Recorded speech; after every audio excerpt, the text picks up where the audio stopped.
4 more days, and this is big. You can feel it happening. There is so much momentum. Everywhere you go, the red wave is washing across Virginia again. They get a little bit more excited as you get closer to Election Day. Both sides do.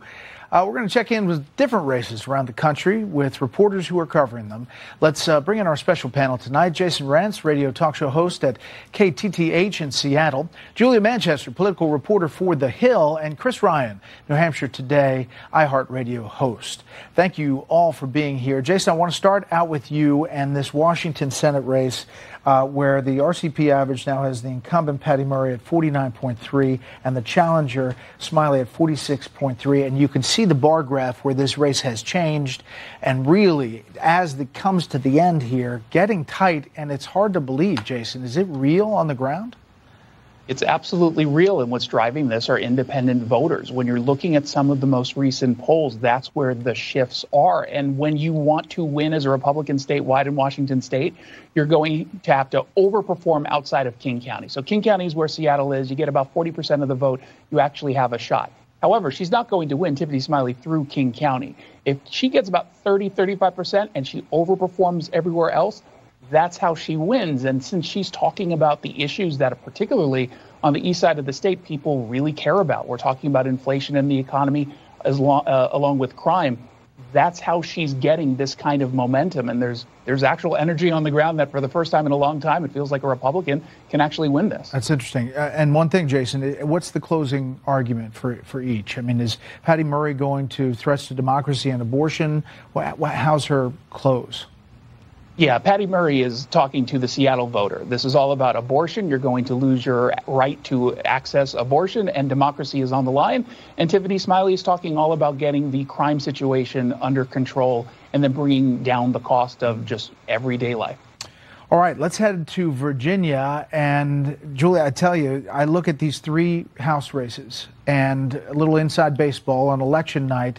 These three House races, Virginia 2, Virginia 10, and Virginia 7, are going to be indications. This is Spanberger, Vega, this is Wexton Cow, and this is Elaine Luria and Jennifer Kiggins.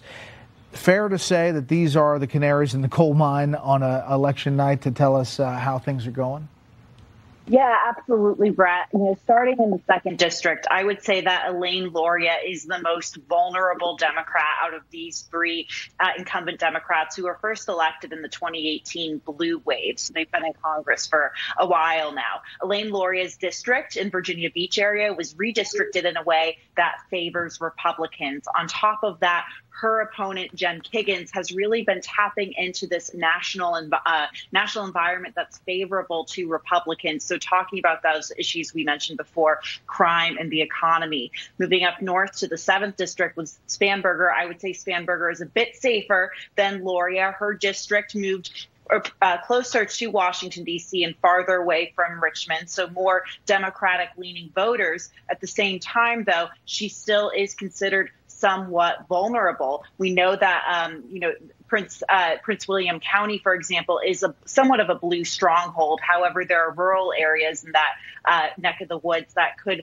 lean red. And of course, in the 10th District, I would say Jennifer Wexton is the safest out of these three. If Hung Kao ousts her, that would be an indication of a very strong red wave. The 10th District is located just outside of Washington, D.C. It's blue leaning, was redistricted in a way that favors Democrats as well. So, I would say, though, we're looking at these races because Glenn Youngkin performed relatively well for a Republican in some of these districts. Yeah, I have it that Virginia 2 goes GOP. It's a decent night. Virginia 7 goes, it's a good night. Virginia 10 goes to the GOP.